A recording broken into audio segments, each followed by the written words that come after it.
I'm Claire Bennett, 31, and the morning I walked into the old courthouse on Pemberton Square, I thought I knew how the day would go. I'd sit quietly, keep my head down, and survive another family performance. Across the table, my parents wore their best smiles, the kind that look generous from a distance and feel like a lock when you're close. My sister crossed her legs, a soft click of heels against the floor, already talking about what's prudent, as if my life were a portfolio to be managed. The file folder on the table looked thin, but it was heavier than anything I'd carried. By sunset, the story of who I was in this family would split clean in two. Before I go any further, tell me where you're listening from in the comments and tap like and subscribe if you've ever had to stand your ground when someone tried to write your life for you. I grew up just south of the city line in a 2-story colonial with a white fence that always needed one more coat of paint, where we learned to keep our shoes lined up and our words trimmed to fit inside polite conversation. My parents believed in first impressions and proper introductions. Kindness was useful when it impressed a room, humility when it didn't cost anything. The house smelled like lemon cleaner on Saturdays, and on Sundays my father timed breakfast to the minute, as if punctuality could make a family unbreakable. When I was small, I believed the order of things meant we were strong, but as we grew older, the rules turned into a way to keep score. If my sister laughed just right, the table brightened. If I asked a hard question, a hush fell that lasted all evening. Money didn't always look like money where we lived. On our street, people fixed their own gutters and compared lawn seed. Inside our house, my parents chased the next invitation, the next picture in a glossy program. I wore hand-me-down sweaters and saved tips from babysitting for a second-hand laptop, while Sabrina posted photos from ski weekends with friends whose parents had seats on boards I'd never heard of. They bought her a car the week she turned 16 and called it positioning her for success, then reminded me that taking the bus built character. When I won a small scholarship, Dad congratulated me for finally pulling your weight, and Mom folded the letter back into its envelope as if the words might smudge the table. We were 3 rooms sharing a roof, and somewhere along the way, approval became a currency I couldn't seem to earn. Still, I tried to live the way my grandmother had shown me, even when my parents rolled their eyes. June Walker's little house in Cambridge held a library's worth of thrift store paperbacks and a kitchen that always smelled like cinnamon and clean coffee. She spoke softly, but she never dodged the truth. The people she admired worked with their hands and kept their promises, and the poems she loved were tucked into recipe cards, as if faith could live right beside flour and sugar. She taught me to measure my days by effort instead of applause, to count good work as good even when no one clapped at the end. When I helped her rake the yard in November, we talked about school and the kind of life you build by showing up. Those afternoons were quiet and ordinary, and they were the first time I felt that being myself wasn't a misstep. Senior year sharpened every edge. My parents kept one eye on Sabrina's applications to private programs that sent glossy brochures by the stack, while I filled out forms for in-state tuition and watched the numbers add up in the wrong direction. At dinner, success sounded like a script that fit my sister exactly and slid past me like I was written in invisible ink. I took a part-time job, learned to count pennies before they left my hand, and reminded myself that there were other kinds of wealth, the steadiness of meeting your obligations, the quiet pride in turning something in on time, the odd comfort of a pencil worn down by use. Some nights, I stood at my bedroom window and pictured the river cutting through the city, dark and moving, and promised I would learn to move with it. Graduation day came with a sky so bright it made everything look honest. I wore the black robe, shook the principal's hand, and scanned the crowd for the faces that had taught me to pose more than to smile. Back home, the table held a cake for Sabrina's next stop and a single card with my name written small. The kitchen clock ticked like a metronome, and my father cleared his throat before he spoke. He said I was 18 now and it was time to stand on your own 2 feet, the phrase landing with the cool certainty of a plan made long before it was spoken. My mother nodded, as if the conversation were a calendar appointment we were all late for, and my sister held up her new keys so the light caught just right. I packed slowly because there is no quick way to fold a childhood into a worn backpack. By the time I stepped onto the porch, the rain had started thin lines tracing down the railings, leaving the air smelling like wet earth and change. I stood there long enough to feel the cold through my shoes and to hear the door click shut behind me, a sound that was small and final. The streetlights blinked on, and across the river the city pulsed as if it had room for someone with nothing but a stack of clean notebooks and a stubborn, quiet will. I pulled the hood of my jacket over my hair, took a breath that felt like a first step, and turned toward the one front door I still believed might open. The night, the rain pushed me out of the only home I'd ever known I walked until the streetlights thinned and the sound of cars faded into a hum behind me. By the time my friend dropped me at the small diner on Main, my shoes were soaked and the coffee I ordered was mostly to warm my hands. I sat there watching water gather in the cracks of the sidewalk and wondered how a life could shrink to a backpack and a few wrinkled bills. The air smelled faintly of fried onions, and every sound plate's clinking doors opening felt too large for the quiet left inside me. The one number I dialed that night wasn't my parents' or even my sister's. It was my grandmother's. June Walker lived across the river in a little blue house that leaned slightly to one side, its porch crowded with pots of herbs and wind chimes. When her voice came through the receiver, steady, warm, like nothing bad could last long around it, I felt something loosen in my chest. I told her I needed a place to sleep just for a few days. She said only, "The door's open, sweetheart," and that was enough. By the time I reached her street, the rain had turned to mist. Her porch light glowed soft and yellow against the fog, and when she opened the door, the smell of baked apples and cinnamon drifted out. She didn't ask questions that night. She just handed me a towel and a blanket, and I fell asleep on her couch to the sound of the wind nudging the windows. The next morning, June sat at the kitchen table reading the paper glasses low on her nose. The sunlight came through the curtains in narrow stripes, landing across a half-finished crossword and a mug that said, "World's Best Grandma," in fading blue letters. She glanced up as I shuffled in. "Hungry?" she asked. I nodded, and she slid a plate toward me. Scrambled eggs, buttered toast, a slice of apple pie that shouldn't have been there but always was. That was how the pattern began. On weekends when the world felt too heavy, I found myself walking to her house in Cambridge. She never made me feel like a burden, never once asked why I came so often. Sometimes we cooked together, sometimes we didn't talk at all. She'd sit by the window mending a sweater, and I'd read whatever book she handed me. It was in that quiet that I learned how peace could sound like pages turning and the ticking of a clock. June believed stories could shape a person the way years could. She filled her shelves with biographies of women who had clawed their way through decades that didn't want them. "You'll see," she'd say, tapping a finger against the spine of a book, "they all learned that no one gives you permission to live your own life, you take it." She had a way of saying things that felt less like advice and more like a door quietly opening. Sometimes she'd tell me stories from her own youth about the job she took in a textile factory at 17 and how she saved for night classes at a time when few women did. She laughed easily when she spoke, though her words carried the grit of hard years. "People thought I was too stubborn," she said once, smiling. "Turns out that's what saved me."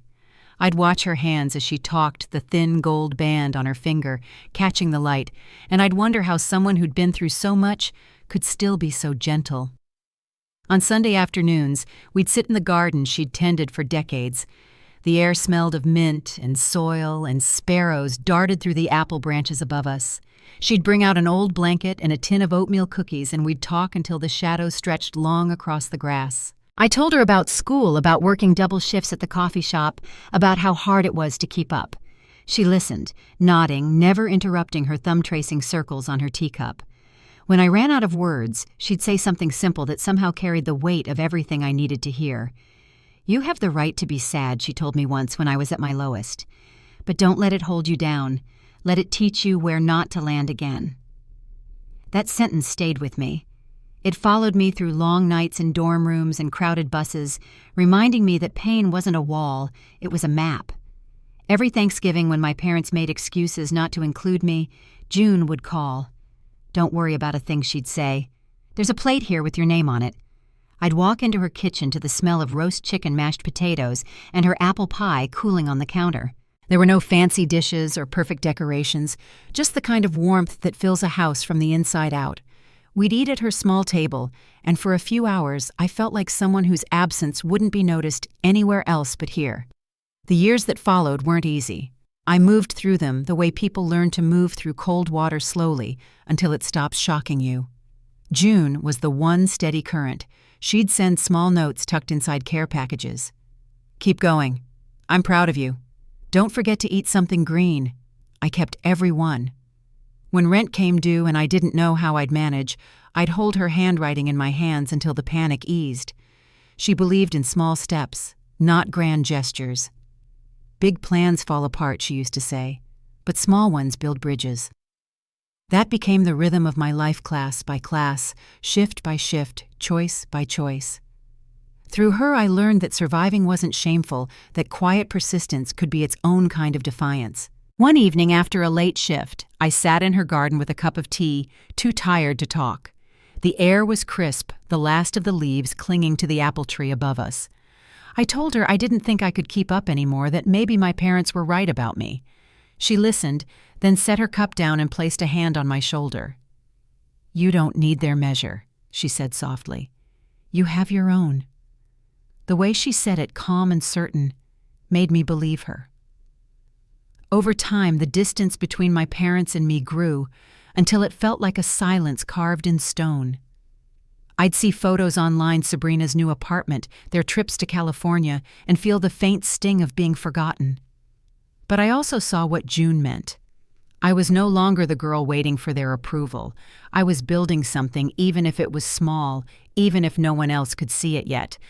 Looking back now, I know her house became more than shelter. It was a compass. The smell of apple pie, the sound of pages turning, the way she looked at me, as if I were capable of more than the world allowed, that was the beginning of everything that followed. By the time I turned 19, the city didn't feel as cold. I had a job that kept the lights on, a spot at the community college, and a woman across the river who believed in me enough to make me believe too. I still kept her old phrases written on sticky notes above my desk. "Write your own story. Don't stop moving. The door's always open." I didn't know then how much those words would matter, or that one day they would be all I had left. As autumn gave way to another Boston winter, the days shortened, and the nights grew sharp. I spent my evenings studying, saving, and planning for a future that still felt far away. I didn't realize that life was about to tilt again, or that everything June had taught me, the patience, the strength, the quiet courage, would soon be tested in ways I could never have prepared for. By the time I turned 19, life had shrunk to a small rhythm of work, study, and whatever hours of sleep I could steal in between. I'd taken a part-time job at a coffee shop near downtown Boston. Nothing glamorous, just 8-hour shifts filled with the smell of roasted beans and steam. My apron never seemed fully clean, and my hands carried faint burns that no lotion could fade. Still, every time I collected a paycheck, even a small one, it felt like proof that I was standing on my own 2 feet. Rent came due faster than paychecks arrived, and the room I shared with 2 other students barely fit 3 narrow beds and a single stove. Some nights I sat at my desk with a bowl of instant noodles cooling beside my laptop, the glow of the screen my only light. There were times when the numbers in my account dipped low enough to make my stomach twist. I learned to stretch groceries to walk instead of taking the train, and to study by the streetlight that slipped through the blinds. The hardest days were the ones when I felt invisible. While I juggled work and school, Sabrina filled social media with snapshots from Paris, her laughter bright under city lights, a glass of champagne always nearby. Our parents left encouraging comments under every post. "So proud of you. Keep shining, sweetheart," as if their words were banners hung over her success. I didn't need to look for their approval anymore, but seeing their joy for her was like pressing on an old bruise. Now and then an email from my mother would arrive out of nowhere. The messages were short, sometimes attached to an article about Sabrina's achievements, as if to remind me what a real daughter looked like. Once my father wrote that I should consider moving home if you can start pulling your weight. I never replied. There didn't seem to be a reason to reopen what they had already closed. Still, there were nights when silence felt heavier than anger. I'd think of June's kitchen, the scent of apples and cinnamon, the soft clatter of dishes, and I'd miss the sound of someone asking how my day had gone. When loneliness crept too close, I reread the notes she'd given me, short lines written in her looping script. Keep going. Pain can't define you if you keep walking past it. I kept them taped above my desk like small, steady lights. Each semester pushed me harder. My days began before sunrise, with a quick shower and a walk to campus in the bitter cold, the Charles River fog curling around the bridges like smoke. By mid-morning, I was fighting to keep my eyes open through lectures, my notebook filling with slanted handwriting. In the evenings, I traded textbooks for coffee cups, serving people on their way home from the kind of jobs I hoped to have one day. Sometimes regular customers recognized the exhaustion in my eyes and left a few extra dollars in the tip jar.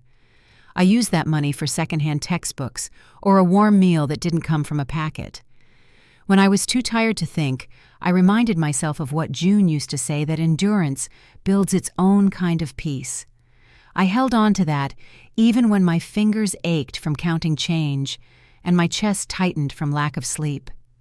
Winter in Boston is cruel to those without comfort. The cold seeps through brick and bone alike. On nights when my thin coat wasn't enough, I'd stop on my walk home to press my hands against the heating vent of a bakery that stayed open late. Watching the snow fall through the streetlight, I'd promise myself that one day things would look different. 2 years later, they did just enough to keep me going. I finished community college and earned transfer credits to the University of Massachusetts. The day I opened the acceptance letter, I sat on my bed, the paper trembling in my hands, and thought of June's steady faith. I wanted to call her first before anyone else. When I told her, her laugh crackled through the phone, bright and proud. "You see, Claire," she said, "every small step adds up to a mile." At UMass, I lived even leaner. The dorms were old, the walls thin, but they were mine. I worked 2 campus jobs, one at the library and another tutoring freshmen who struggled with algebra. My schedule was brutal, but it gave me purpose. On weekends, I took the train to Cambridge to see June. She'd greet me with a hug that smelled faintly of garden soil and tea. We'd spend hours sitting by the window, her telling stories about her own college days, me scribbling notes about job interviews and career plans. When I graduated 4 years later, the ceremony was small and simple. I wore a borrowed gown, and June sat in the second row, her silver hair glinting in the sunlight. Afterward, she handed me a bouquet of white lilies tied with a thin blue ribbon and whispered, "You did it on your own." I didn't see my parents there, not a single message, not a card. But when I looked out across the campus lawn, the ache I expected didn't come. What I felt instead was a quiet kind of peace. A few months after graduation, I started a full-time position as a financial analyst for a consulting firm downtown. It wasn't the dream job yet, but it was a start, a stable paycheck, health insurance, and an apartment in Boston's South End with a window that caught the morning sun. The first night I moved in, I unpacked a box of books, most of them gifts from June, and lined them neatly on a shelf. Her handwriting still filled the margins, small notes, reminders, fragments of faith. The next few years unfolded with a rhythm I hadn't known before. I woke early, caught the 7:10 train, spent my days buried in spreadsheets, and my evenings walking home past the old brownstones. It was a modest life, but it was mine.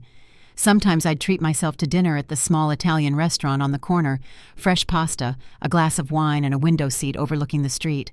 I'd watch the people outside hurry by umbrellas tilting against the wind, and wonder if any of them could tell how hard I'd fought just to sit there. Every so often, I'd glance at my phone, half expecting a message from my parents that never came. Over time, the silence between us stopped hurting as sharply. Distance had turned into protection. What filled that space instead was work, the soft hum of stability and June's unwavering presence. Then one autumn afternoon, while I was reviewing a client's quarterly report, my phone buzzed with a call from a number I didn't recognize. The voice on the other end was trembling. It belonged to a distant cousin I hadn't spoken to in years. "Claire," she said, pausing before the words came out, "I thought you should know. Your grandmother passed this morning." The world seemed to tilt, the noise of the office fading to a low ring. I pressed the phone to my ear, unable to form a single word. She went on explaining that it had been peaceful, that June had fallen asleep in her favorite chair and simply didn't wake up. I thanked her, though the sound didn't feel like my own voice. That night, I sat alone in my apartment with the curtains open to the city lights. Outside, the maples had turned deep red, their leaves drifting down in slow spirals. The air inside felt too still. I made tea because it was what June would have done, but I couldn't bring myself to drink it. Every part of me felt hollow, as if the one anchor in my life had suddenly been pulled away. On the table lay one of her old notes, the paper worn soft at the edges. "You don't need their approval," it read in her familiar hand. "Just write your own story." I traced the words with my thumb, wishing she could see the life her belief had built for me. Outside, the wind rattled against the glass, and for a moment I thought I heard her voice in it, calm, sure reminding me that strength was never loud. A few days later, a letter arrived from a Boston law firm with her name typed neatly at the top. The words were formal but clear. I was requested to attend the reading of June Walker's will at the Suffolk County Courthouse. I stared at the date, realizing what it meant. I would have to sit in a room with my parents again for the first time in more than a decade. I folded the letter carefully and set it beside my cup. Through the window, the city's lights shimmered on the Charles River, distant but steady. Whatever waited in that courthouse, I knew it would change everything, not just for me, but for the family that had long ago turned its back. The morning of the will reading came with a gray sky and air so cold it stung my lungs. Boston's skyline was sharp against the clouds as I crossed the worn stone steps of the Suffolk County Courthouse, each one echoing louder than the last. I clutched my handbag close, feeling the folded letter from the law firm inside its paper, creased from how many times I'd opened and read it. For 11 years, I had avoided this family, every holiday, every gathering, every phone call that might pull me back. But that day, there was no avoiding them. Inside the courthouse smelled faintly of varnish and old paper. The marble floor reflected the dim light that came through high arched windows, and every sound, the scrape of a chair, the soft tap of a shoe, seemed to hang in the air too long. When I reached the conference room, my pulse kicked up steady but fast. The door was slightly open, voices slipping through. I recognized them instantly. Richard sat at the far end of the table, posture straight, a gray pinstriped suit stretched across his shoulders like armor. Carol was beside him, her makeup perfectly done, her pearls catching the light each time she moved. Across from them, Sabrina scrolled on her phone, her manicured nails clicking against the screen. They looked composed, confident, almost celebratory. When I stepped inside, 3 pairs of eyes turned toward me, none of them warm. My mother was the first to speak. "Claire," she said smoothly, "we were wondering if you'd show up. I know this sort of thing can be overwhelming." Her tone was gentle enough to fool a stranger, but not me. I sat a few chairs away, setting my bag down carefully. Richard leaned back, clasping his hands. "Whatever your grandmother left," he said, "it's important that we manage it properly. You don't want to make costly mistakes." His voice carried that same mixture of authority and dismissal I'd grown up under, the tone that made everything sound like a lecture. Sabrina smiled faintly without looking up from her phone. "You've never really handled money before, Claire," she murmured. "We can help make sure everything goes where it should." I didn't answer. The walls were lined with old wood panels, the air thick with the faint hum of the heater. Then the door opened again, and a tall man in a black suit entered, briefcase in hand. "Good morning," he said evenly. "I'm Andrew Pike, the attorney for the late Mrs. June Walker." He took his seat at the head of the table, adjusted his glasses, and began sorting through a stack of papers. The room fell quiet except for the soft rustle of pages. "This will," he said, "was signed and notarized last May in the presence of both a physician and myself." He cleared his throat before continuing. "According to Mrs. Walker's final testament, the entirety of her estate, including real property securities, bank accounts, and personal effects valued at approximately $4.5 million, shall be transferred in full to her only granddaughter, Ms. Claire Bennett." For a moment, everything stopped. The ticking clock on the wall seemed louder. I heard the faintest intake of breath across the table, and when I looked up, their faces had changed. Carol's smile froze mid-curve. Richard's hand resting on the table clenched until his knuckles paled. Sabrina's phone slipped slightly in her grasp, her mouth parting as if she hadn't heard right. Andrew continued in the same steady tone. The will further specifies that the inheritance shall be granted directly to Ms. Bennett without any form of trust guardianship or third-party management. Mrs. Walker's intent was clear. He paused and looked briefly toward me. All rights, responsibilities, and benefits are to be vested entirely in Ms. Bennett's name. The silence that followed felt heavier than words. My mother was the first to recover. She leaned forward, her voice dripping with false sweetness. Darling, that's wonderful news. But managing such a large estate can be complicated. Your father and I can help oversee things until you're ready. Richard nodded in agreement. You need guidance, Claire. It's not just about money. There are taxes, investments, liabilities. You'd be better off letting me take the lead.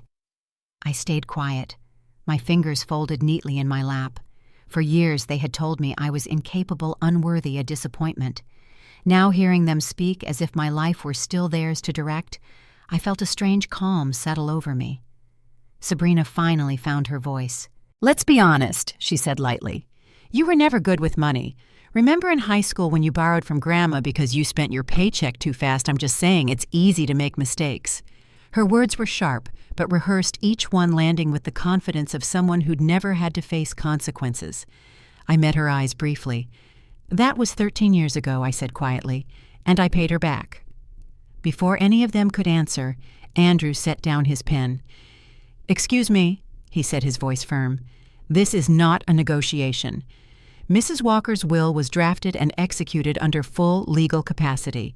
The decision is final. There will be no intermediary involvement. Carol tried to smile, but the strain showed in the corners of her mouth. Richard leaned back, arms crossed, and I saw the faint tremor of his jaw. For the first time, their control didn't fill the room. It cracked beneath the weight of something they couldn't undo. When the meeting ended, I gathered the documents Andrew handed me and stood. My parents stayed seated, stunned, as if the air itself had shifted. Thank you, I told Andrew, my voice steadier than I expected. He nodded once, his expression kind. Outside the courthouse steps were slick from an earlier drizzle. I stood there for a long moment, letting the cold wind brush across my face. The city moved around me, car horns, the rumble of a passing bus, but I felt suspended, caught between relief and disbelief. My grandmother had known exactly what she was doing.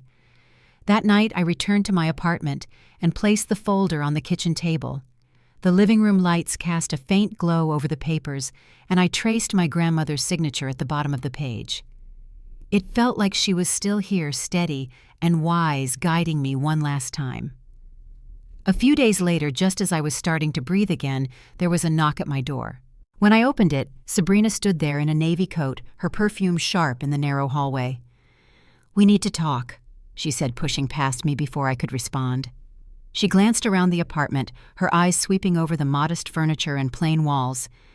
"This is cute," she said, her tone flat, "but you can't possibly handle what Grandma left you alone. You'll ruin it." I set down my keys and folded my arms. "I think I'll be fine." She tilted her head, smiling like she'd already won. "Claire, this isn't some coffee shop paycheck. Mom and Dad know how to manage things like this. You don't. If you care about doing the right thing, let them help." I stayed silent. Her words rolled through the room like echoes from an old argument we'd had too many times. After a long pause, she sighed. "Don't be stubborn. You're family. We're supposed to share." I walked to the door and held it open. "Good night, Sabrina." She hesitated, her smile faltering, then stepped out into the hallway. "Don't be stupid, Claire," she said quietly before turning away.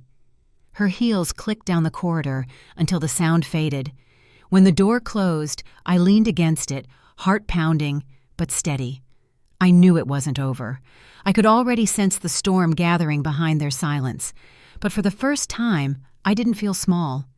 The inheritance wasn't just money, it was my grandmother's last act of faith in me. Later that week, while I was leaving the office, my phone rang. The caller ID showed the name of my bank. The manager's voice was polite but uneasy.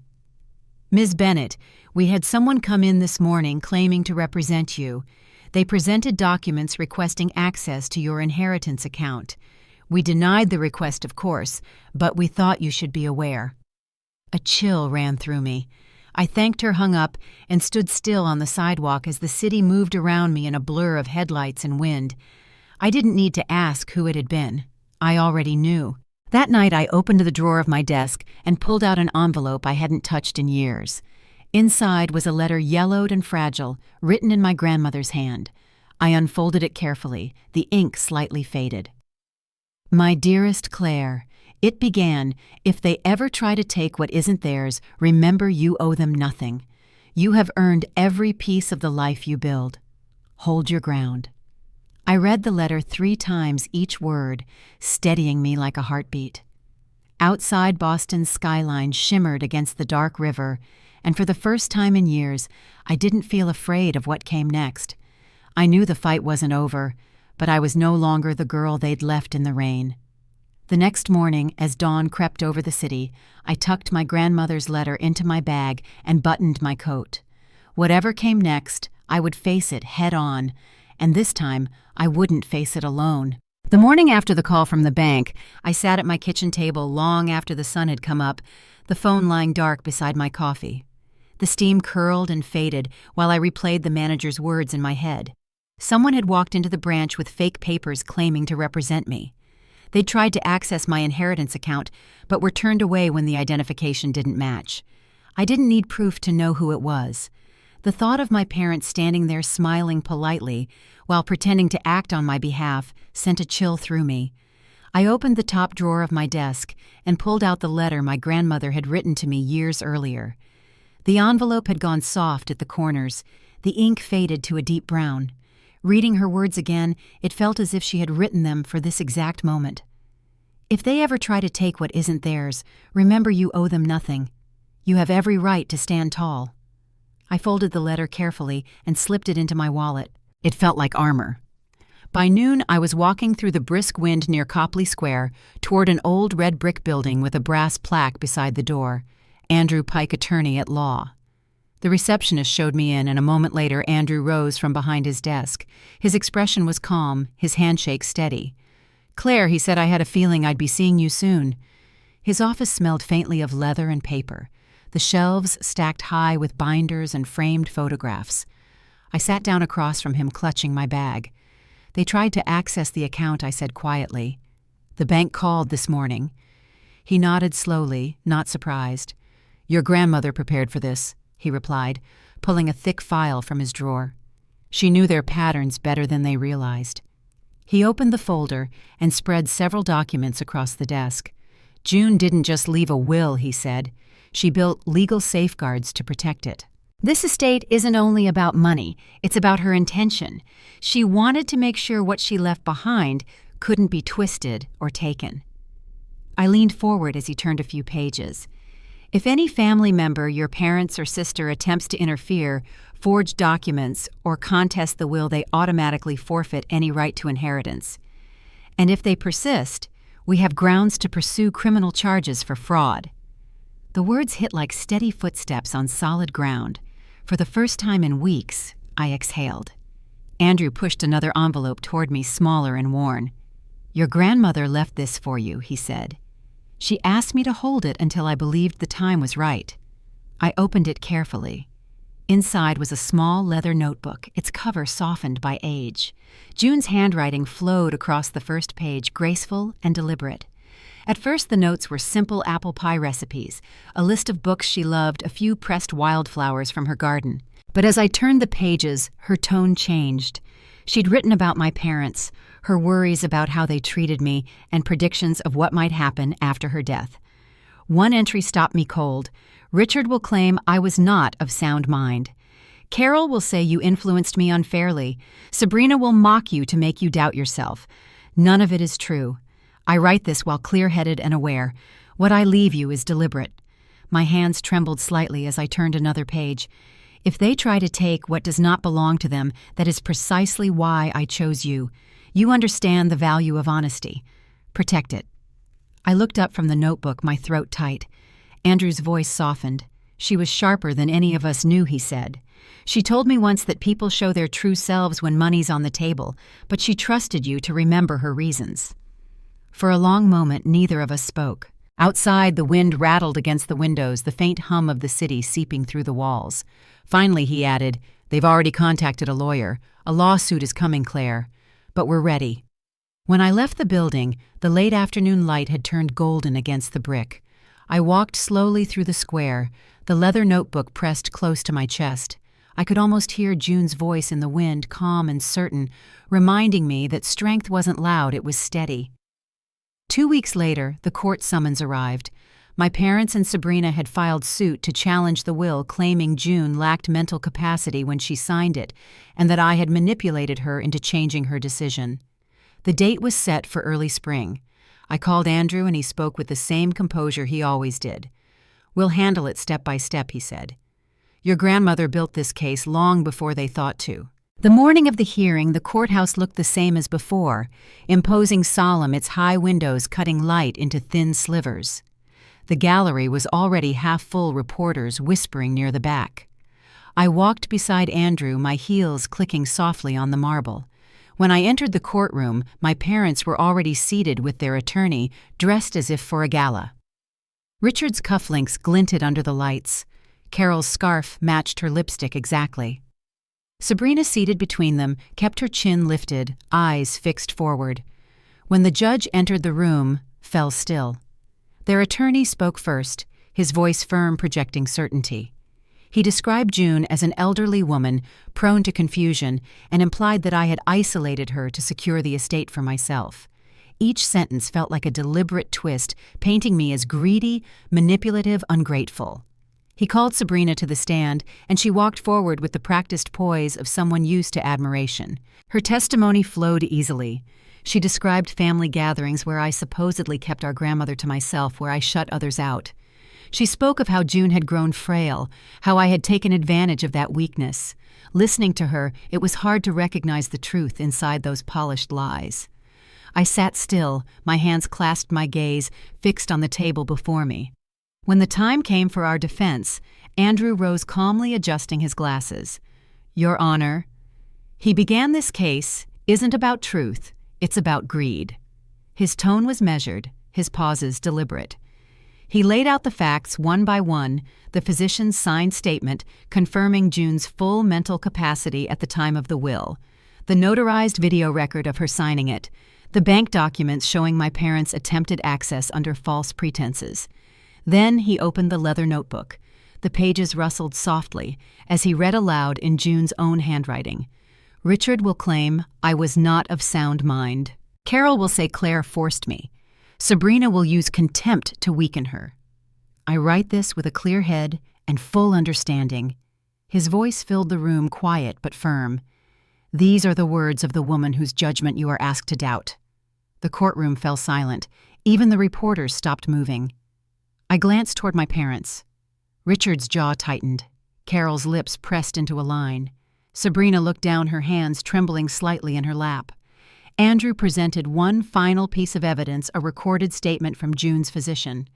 The man's voice, clear through the speaker, described her cognitive exam the day she signed the will.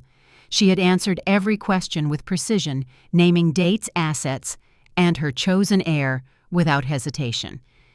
In my professional opinion, he concluded Mrs. Walker was fully competent and aware. The judge nodded, expression unreadable, and called for a recess. When she returned, her voice was calm but decisive. "The court finds no evidence of coercion or mental incapacity," she said. "The will of Mrs. June Walker is valid and enforceable. The suit is dismissed." The sound of her gavel echoed through the chamber. For a long second, I couldn't move. The tension that had lived inside me for months seemed to lift all at once. My eyes blurred as I exhaled the air trembling from my chest. Across the aisle, my parents sat frozen, their confidence drained away. Sabrina's gaze met mine briefly before she turned away. Andrew leaned toward me and whispered, "It's over." As we stepped out of the courtroom, the late spring sun spilled through the high glass windows, painting long beams across the marble floor. Cameras flashed from a distance, questions murmured in the background, but all I heard was the echo of June's words in my mind. She had known this moment would come. Outside on the courthouse steps, the air smelled faintly of rain. I looked up at the wide gray sky and let the quiet sink in. Justice hadn't just been served. It had been waiting patient and sure, just like her. And as I walked down those steps, the letter in my pocket felt warm against my palm, a reminder that strength could be gentle and still win. But I also knew this was not the final chapter. The verdict had silenced the courtroom, but it wouldn't silence their anger. The Bennetts had lost their case, their dignity, and soon their reputation, and I had no doubt they would try to find someone to blame. In the days that followed the verdict, the air around Boston seemed lighter, but the silence from my family carried a weight all its own. News of the ruling spread quickly, first through legal circles, then the local papers. By the end of the week, my phone filled with messages from reporters asking for a statement. I gave none. I didn't want revenge or attention. All I wanted was peace, the kind my grandmother had promised could exist after truth finally stood on its own. The first headline I saw came from the Boston Globe: "Will upheld granddaughter vindicated in family estate battle."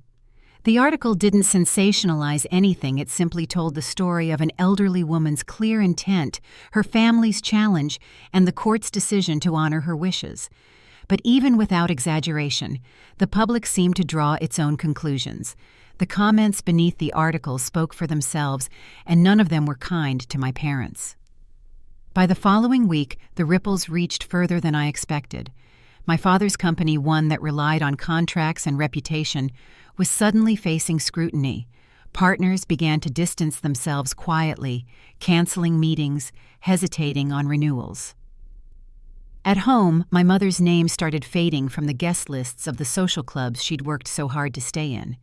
There were murmurs about integrity and family values. Words she used to wield like armor now turned against her. Sabrina, too, wasn't spared. Her friends, many of whom moved in the same circles as our parents, saw the court records and the testimony she'd given. Within days, her social media accounts went private. The picture-perfect image she had built over the years began to crack.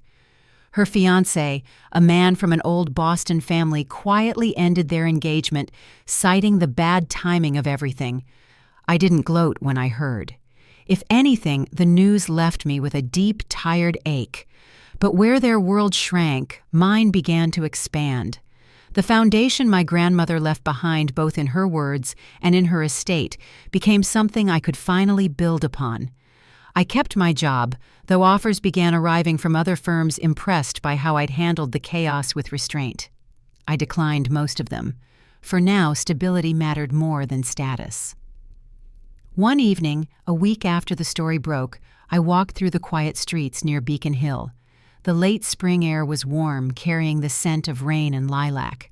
I passed a bookstore with a small sign in the window, "Community Reading Fundraiser Donations Welcome." Something about it stopped me. Inside, people were gathering around stacks of secondhand books, talking softly, their voices low and kind. I thought of June's living room, of how she believed words could rebuild a person from the inside out. That night, I went home and began sketching out an idea, a small foundation in her name that would provide scholarships and educational resources for students who came from fractured families, the ones who had to build their futures alone. I called it the June Walker Foundation. It started small, just a portion of the inheritance set aside for funding community college grants, but the work filled a space that had been empty for too long. Andrew helped me with the legal details, and within months, the foundation had a name, an office, and a growing list of applicants. Each letter I received from a student reminded me of what June had always said: "You don't measure wealth by what you keep, but by what you give back." The summer slipped by in long days of paperwork and planning. Sometimes I caught my reflection in the window of my apartment and hardly recognized the calm in my own eyes. It wasn't pride, it was relief. I had carried the weight of being unwanted for so long that I hadn't realized how light life could feel when that burden was finally gone. Still, some nights, the old house crept into my thoughts, the porch where I'd stood at 18, the rain dripping from the eaves, the silence behind the door. One late evening, after finishing foundation paperwork, I found myself driving toward the old neighborhood. The streets were familiar but quieter than I remembered. When I reached the corner, I slowed. The Bennett house stood almost unchanged. The shutters had faded, and the once pristine fence leaned slightly where paint had peeled away. Through the front window, warm light spilled across the living room walls. For a moment, I saw my parents' shadows moving inside, but I didn't stop. I parked across the street and watched from a distance.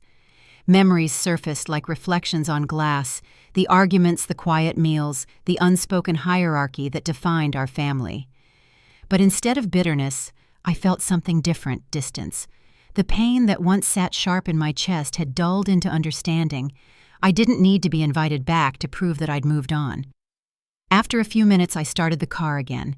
As I turned down the next street, the last light from their window disappeared behind me. The following morning, Andrew called to update me. "It's official," he said. "The judgment stands unchallenged. The Bennetts won't be appealing." His tone held both relief and finality. I thanked him and hung up, then stood for a long moment by the kitchen window. Outside, sunlight glinted off the Charles River, steady and bright. That weekend, the foundation hosted its first event, a small scholarship ceremony, in a renovated library hall downtown. Rows of folding chairs filled the room, the air carrying a faint scent of old paper and polished wood. A handful of students, their parents, and a few donors gathered quietly as we called each recipient to the front. One young woman named Leah, a freshman at a state college, took the microphone. Her voice shook at first, but she spoke clearly. "I didn't think anyone saw kids like us," she said. "But someone did. Someone believed we were worth it." Applause filled the hall, soft but genuine. I stood near the back, the sound washing over me. For the first time in years, I felt at peace in a room full of people.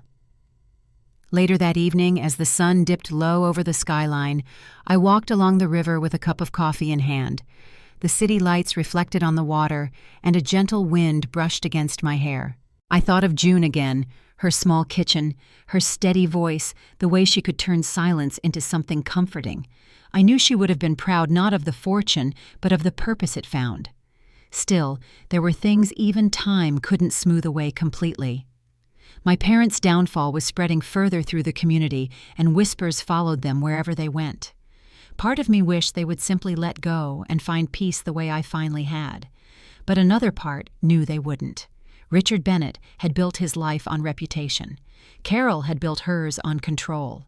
Losing both would cut deeper than any verdict ever could. As summer turned to fall, the foundation grew faster than I expected. Letters arrived daily from students, volunteers, and donors wanting to join. Each one felt like a small thread connecting me back to the woman who had raised me with quiet love and faith. And yet I sensed that the story with my family wasn't truly over. Their silence didn't mean surrender, it meant retreat. I could feel it the way you can sense a storm before it breaks. They had already lost their case, their image, and their hold on me. All that was left was the last fragile illusion they still clung to control. I didn't know when or how they might try to reach for it again, but this time I was ready. The foundation, the work, the life I'd built, all of it stood as proof that I'd found something stronger than approval. I had found my place, and no one could take it away again. That night I turned off the lights in my apartment and looked out at the city below. The street shimmered under the glow of passing headlights, and for a brief moment I imagined June sitting beside me, her voice calm and steady as ever. "You've done well, Claire. Keep going." The wind brushed softly against the window, and I smiled. I didn't know what the next chapter would bring, but I could feel it coming. A quiet shift, a new beginning, waiting just beyond the edge of what I could see. By early autumn, the city had cooled enough for scarves and soft coats, and the leaves along the Charles had turned copper and gold. The foundation had grown beyond what I imagined that spring. A few small grants had turned into partnerships, and by September, we'd funded tuition for a dozen students across Massachusetts. The quiet rhythm of the work suited me. It kept my days full, my thoughts steady. But peace, I'd learned, rarely lasts uninterrupted. The first sign came one gray morning when Andrew called. His tone was cautious. "Claire," he said, "your parents reached out again. They've asked about a meeting informal off the record." I stood by the window watching the river blur under the drizzle. "What kind of meeting?" I asked. "They claim they want to make amends," he said, "but I suggest you proceed carefully. People don't change overnight, especially after losing something they think belongs to them." I agreed to meet them not because I believed in reconciliation, but because closure had a weight of its own. We chose a quiet restaurant near the public garden, the kind of place where you could still hear the sound of water outside the windows.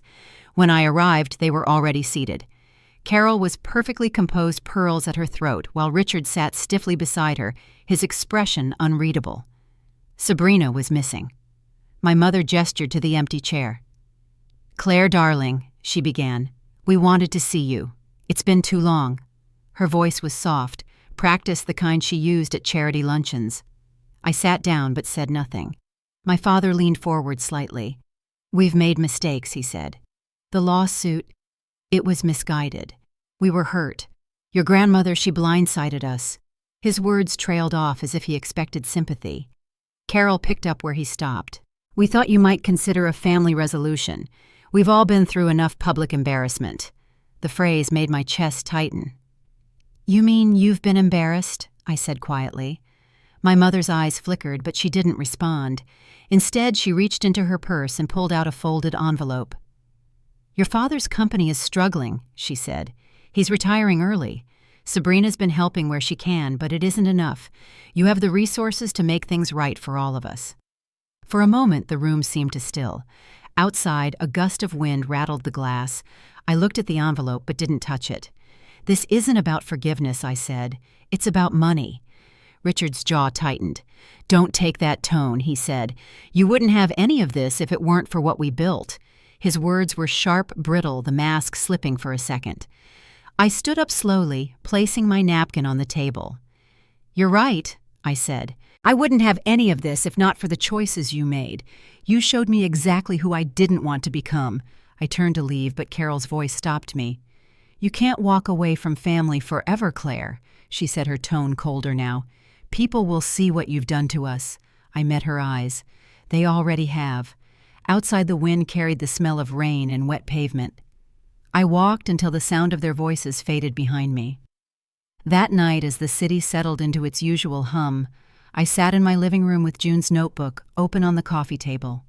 I traced the lines of her handwriting, steady and looping, and thought about how she had predicted all of it, the denial, the manipulation, the quiet attempts to regain control. Her words had prepared me for this.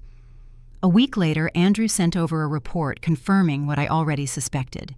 My parents had tried once again to approach the bank, this time through a financial advisor claiming to represent the Bennett family trust. Elaine, the branch manager, recognized the ploy and shut it down immediately. She sent me a brief email afterward. "Handled it. You're protected." I replied with 2 words. "Thank you truly." The scandal that followed was small, but loud enough to echo. Local business journals ran a short piece about a financial impropriety involving former executive Richard Bennett. The details were minimal, but the damage was done. His retirement became abrupt and uncelebrated. My mother withdrew from every committee she once dominated. Sabrina moved out of the family house within months, her social circle shrinking as quickly as it had once expanded. I didn't celebrate their downfall. It wasn't satisfaction, I felt it was finality, like a door that had been creaking half shut for years, finally closing. The next few months passed in a calm I hadn't known before. The foundation hosted another fundraiser that winter, this one larger, brighter. Andrew attended, standing near the back with a quiet smile as I spoke to the small crowd. When I mentioned my grandmother's name, the room fell silent, in the most beautiful way, respectful still. I could almost feel her presence in that quiet, her approval lingering in the air. Afterward, Andrew found me near the refreshment table. "She'd be proud," he said simply. I smiled. She already was. We talked briefly about expanding the foundation's reach beyond Massachusetts, maybe even nationwide. For the first time, my future didn't feel defined by what I had escaped. It felt like something I was building. In February, a letter arrived from my parents' address. I hesitated before opening it. Inside was a single sheet of paper, Carol's handwriting precise as ever. "We're leaving Boston. It's time for a fresh start. We hope you'll remember us kindly someday. No apology, no acknowledgement, just the closing of a chapter written in their own way. I folded the letter and placed it inside June's notebook between 2 pages, filled with her favorite poems. It felt right, an ending tucked safely between words that had always held more truth than theirs ever could. Spring came early that year. The trees bloomed soft and pink along the riverbanks, and the foundation's office windows filled with light. One afternoon, a student named Leah stopped by with flowers. "I just wanted to thank you again," she said. "I got into nursing school. You changed my life." I shook my head. "You did that yourself," I told her. But when she left, I sat for a long time looking at the sunlight on the petals, realizing how far I'd come from the girl who once had nowhere to go. By the end of that week, news reached me that my parents had sold the house and moved south. No forwarding address, no goodbyes. I didn't need them. The city felt clearer without their shadow. That evening, as dusk fell over the skyline, I walked along the same river path I used to take after long days at the cafe years ago. The air carried the faint smell of rain and lilac, just like that spring when everything had begun to change. For the first time, I felt something close to peace, not the fragile kind that breaks with one wrong word, but the kind that settles deep, quiet, and lasting. My grandmother had been right. Strength didn't come from confrontation, but from endurance, from living well when others expected you to fall. I stood at the railing watching the city lights shimmer across the water and whispered a quiet thank you to June, to the path she'd set for me, and to the woman I had finally become. Behind me, the sound of footsteps faded into the night, and for the first time in my life, I wasn't walking away from anything. I was walking toward it. And somewhere deep inside, I knew there was still one chapter left, the part where life at last would come full circle. Spring turned into summer, and with it came a kind of calm I hadn't known before. The foundation continued to grow, and every week seemed to bring a letter or email from someone whose life had been touched by June's generosity. The office walls filled with photographs, smiling faces, graduation caps, handwritten thank you notes. Each one reminded me that something beautiful had been built from what once felt like ashes. One afternoon, I sat by the window with a cup of tea, sunlight spilling across the hardwood floor. Outside, the river shimmered like glass, and the hum of the city felt softer somehow. I thought about everything that had happened: the courtroom, the inheritance, the long, quiet years of trying to prove I was enough. For so long, my worth had been measured by other people's comfort. Now it lived in the work I did, in the small moments of grace that filled my days. I heard from Andrew occasionally. His firm still handled the foundation's legal work, but our conversations had grown less about paperwork and more about life, his daughter's graduation, my plans for expansion, the small things that make up ordinary days. One evening as we closed out a call, he said, "You know, Claire, your grandmother would be proud, not just of what you've done, but of who you became in the doing." I didn't answer right away, but I carried his words with me for days after. A few months later, I took a trip up to Cambridge to visit June's old house. The garden was overgrown now, but wildflowers had taken root between the cracks of the stone path. The new owners had left the front porch light fixture the same, a small lantern with a glass panel shaped like a leaf.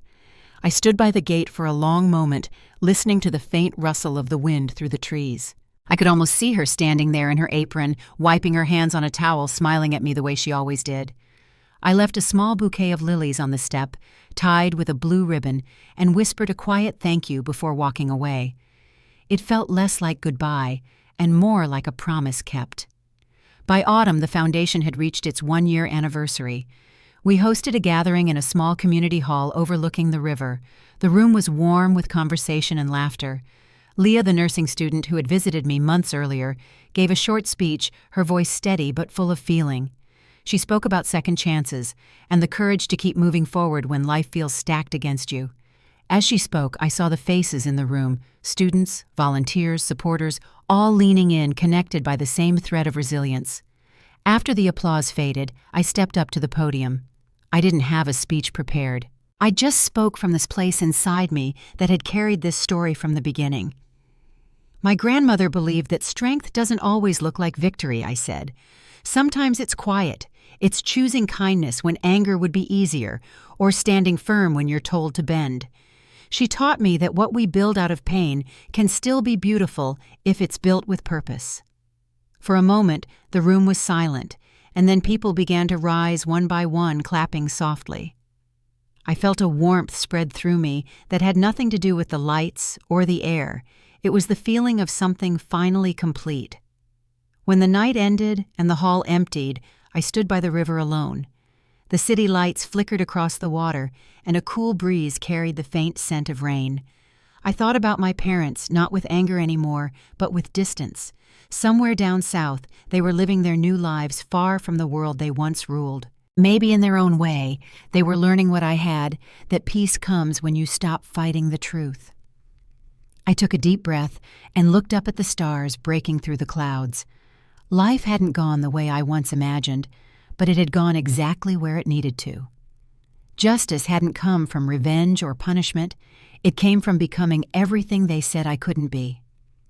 Now, when people ask about June's legacy, I tell them it's not the money or the headlines.